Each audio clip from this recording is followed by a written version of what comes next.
Lihat. Siap. Pan. Gerak. Dekat. Gerak.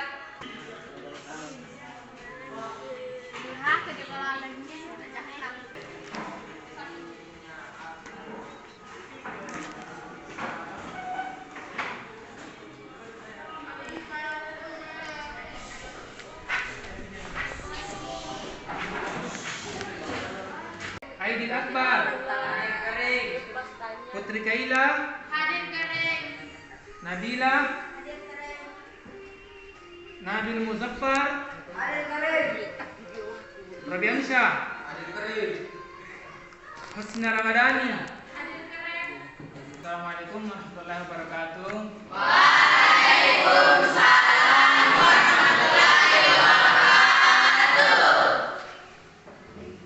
Baik anak-anakku sekalian, sebelum memulai pelajaran hari ini, saya minta ke tuan kelas untuk menyiapkan. Perhatian. Siap. Perhatian. Siap. Sebelum kita belajar, marilah kita berdoa. Berdoa dimulai.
Sebelum kita melanjutkan ke pelajaran kita hari ini, terlebih dahulu kita bersama-sama membaca salah satu surah dalam Al-Quran, yaitu surah Al-Ikhlas, ya.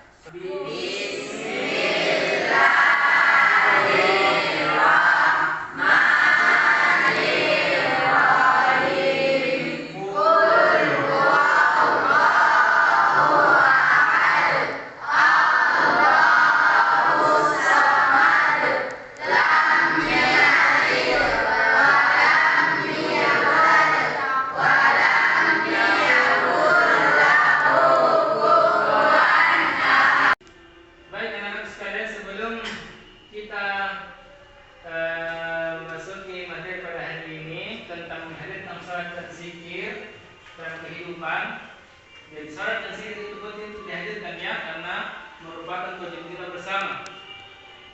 Salat dengan zikir. Maka terlebih dahulu saya ingin bertanya kepada anak sekalian, siapa yang tahu apa itu salat? Yang lain? Baik, Kaila, apa itu salat? Salat adalah salah satu dari 5 rukun Islam dan merupakan kewajiban bagi setiap umat muslim. Salah satu dari 5 rukun Islam katanya, yang merupakan kewajiban bagi setiap umat muslim. Baik semuanya. Apa itu rukun Islam?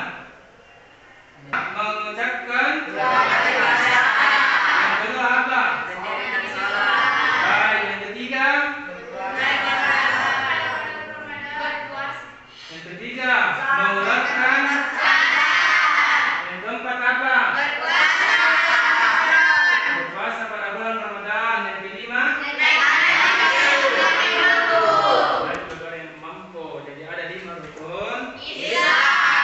Apa itu? Jangan dilupa, ya. Kemudian siapa lagi yang tahu apa itu salat? Siapa? Coba. Yang lain? Ada yang lain? Baik, di sana. Salat adalah cara bagi seseorang berkomunikasi langsung dengan Allah. Cara bagi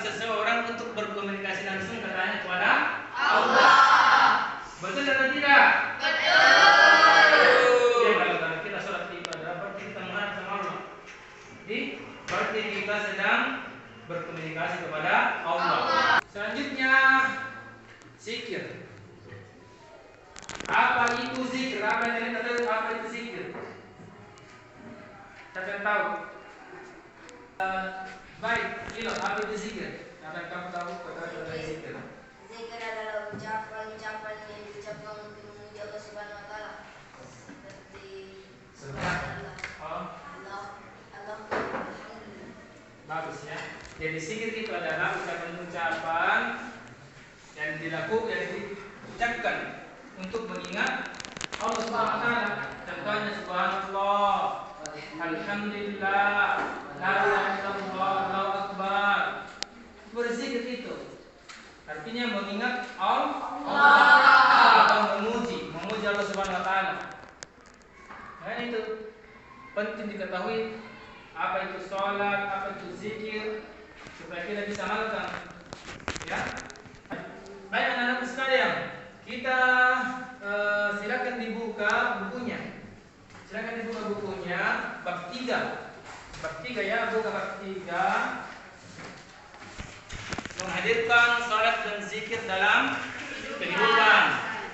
Jadi materi kita hari ini adalah bab 3 menghadirkan salat dan zikir dalam kehidupan. Jadi maksudnya ini adalah bagaimana kita bisa menghadirkan salat dan zikir dalam kehidupan. Ya, seperti tadi yang dikatakan oleh teman-teman, yang diucapkan oleh Kayla misalnya, apa itu salat? Dia katakan salat adalah salah satu kewajiban katanya. Salah satu kewajiban yang merupakan salah satu rukun Islam yang merupakan kewajiban bagi setiap muslim. Kenapa kita harus menghadirkan salat dan zikir dalam kehidupan? Karena kewajiban tadi. Berarti orang yang salat itu mendapatkan apa? Pahala. Kalau orang yang tidak salat, dosa. Karena kewajiban. Bahkan dalam sebuah hadis dikatakan itu bahwa salat ini adalah merupakan kuncinya surga. As-salatu miftahul jannah. Jadi orang yang salat nanti Allah Subhanahu wa taala akan berikan kunci untuk masuk ke dalam surga. Jadi makna salat dan zikir, makna menghadirkan salat dan zikir dalam kehidupan. Lihat kini, makna salat dan zikir. Salat itu di sini yang pertama untuk meraih ketakwaan dan menghindari perilaku tercela.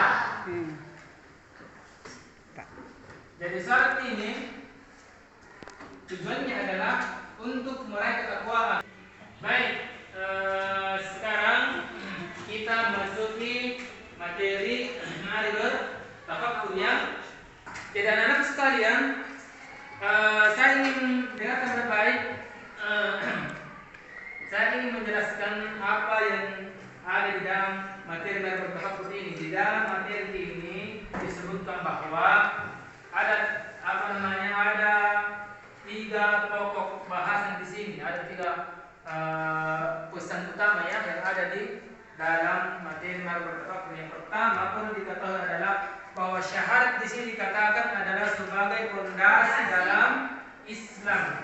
Syahadat itu adalah fondasi, seperti bangunan ya. Misalnya kalau bangunan begini pasti ada fondasinya toh? Ini fondasinya. Kalau fondasinya kuat itu bangunan, maka bangunan itu pun akan kuat. Kemudian di sini dikatakan bahwa salat itu ibarat tiang atau pilar atau penyangga. Ini coba misalnya ini pilarnya, pilar ini yang di dindingnya begini. Ini pilar toh. Ini ibarat kalau dalam Islam ibarat sholat. Begitu maksudnya. Kemudian atapnya itu apa? Dakwah. Dakwah itu atapnya. Jadi bagaimanapun kuatnya ini fondasi, bagaimanapun bagusnya dakwah atau adab, kalau sholat kurang bagus maka bangunan itu seperti bangunan akan roboh. Walaupun bagusnya adab ini, kalau ini pilar-pilarnya, tiang-tiangnya bangunan atau ini dinding kurang bagus, tidak kuat maka akan roboh. Begitupun sholat. Kalau misalnya keislaman mau kita perbaiki, mau kita permantap segala amalan mau diterima oleh Allah Subhanahu Wa Taala, maka sholat harus diperbaiki. Sholat lima waktu, mulai dari misalnya isya, subuh, zuhur, asar, maghrib, tidak boleh ditinggalkan. Sekarang kita bagi kelompok menjadi 3. Sekarang kita bagi kelompok menjadi 3 ya. Untuk memasuki materi talab al-ilm. Silakan dibuka dulu materinya talab al-ilm. Silakan setiap kelompok membaca materi talab al-ilm. Dibaca materi talab al-ilm, kemudian diidentifikasi masalah sholat dan zikir yang ada di kehidupan kalian, yang ada di lingkungan kalian. Apa masalahnya yang kaitannya dengan sholat dan zikir? Silakan dibaca.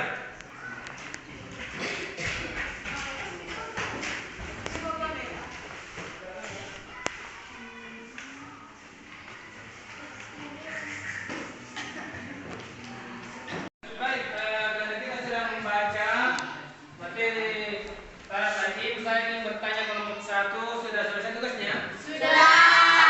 Yang kedua? Sudah. Yang ketiga? Sudah. Jika kita akan mempersilakan kelompok 1 untuk membacakan tugasnya tentang identifikasi masalah sholat dan zikir yang ada di kehidupannya. Banyak yang tidak sholat karena alasan banyak yang tidak sholat dengan alasan tidak tahu bacaan sholat. 3. Lebih baik bicara tentang pekerjaan dan hal zikir. Baik. Saya duduk. Saya Pak, Ya, apa kelompok 2? bisa disebutkan contoh kesibukannya. Apa katanya contoh kesibukannya? Di situ. Di kampungnya. Pergi ke kebun. Hah? Pergi ke sawah. Pergi ke sawah, berkebun, Kantor. pergi ke kantor. Jadi itu kesibukan jadi. Kita menjaga konsisten ada kalanya orang melaksanakan sholat dan zikir, ada kalanya tidak. Banyak yang terpengaruh oleh keadaan lingkungan. Hanya seorang tidak sholat karena temannya juga tidak sholat. Baik, silakan duduk terutama untuk kelompok.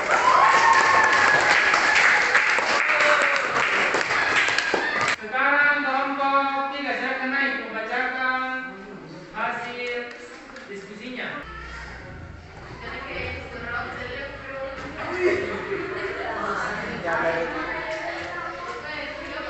Identifikasi masalah akibat salat dan zikir. Rutin tetapi kurang penghayatan. Banyak orang menjalankan salat dengan tanpa benar-benar menghayati makna dan tujuan dari salat dan maknanya.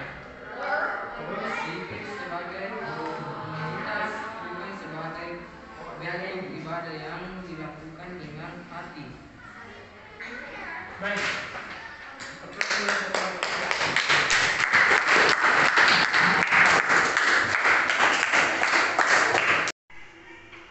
Baik anak-anak sekalian, tugas selanjutnya setiap kelompok mencari hakikat dan hikmah salat dan zikir. Bisa dicari di di materi talab al-ilm ya. Setiap kelompok mencari tentang hakikat dan hikmah salat dan zikir, kemudian membacakannya di atas sebentar. Baik, silakan. Saya dari kelompok 1 akan menjelaskan hakikat sholat dan zikir. Sholat pada hakikatnya adalah untuk meraih ketakwanan dan menghindari perilaku tercela. Keimanan dan ketakwaan kepada Allah yang bertambah pada diri seseorang merupakan cerminan